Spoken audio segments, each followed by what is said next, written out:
حضرت علامہ اقبال بانگ درا میں فرماتے ہیں، اور یہ جواب شکوہ کی شاعری ہے: تو سمجھتا ہے یہ سما ہے دل آزاری کا، امتحان ہے تیرے اظہار کا خودداری کا۔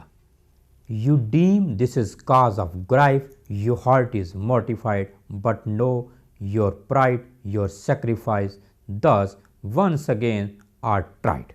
حضرت علامہ اقبال رحمۃ اللہ علیہ نے اس شاعری کا ربط جو ہے سورہ آل عمران کی اس آیت کے ساتھ منسوب کیا ہے: لا تبلون فی اموالکم وانفسکم وَلَتَسْمَعُنَّ مِنَ الَّذِينَ أُوتُوا الْكِتَابَ مِنْ قَبْلِكُمْ وَمِنَ الَّذِينَ أَشْرَكُوا أَذًى كَثِيرًا وَإِن تَصْبِرُوا وَتَتَّقُوا فَإِنَّ ذَلِكَ مِنْ عَزْمِ الْأُمُورِ۔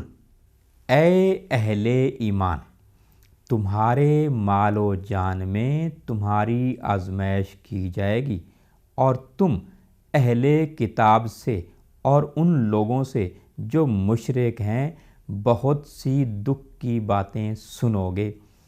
تو اگر صبر کر اور پرہیزگاری کرتے رہو گے تو یہ بڑی ہمت کے کام ہیں۔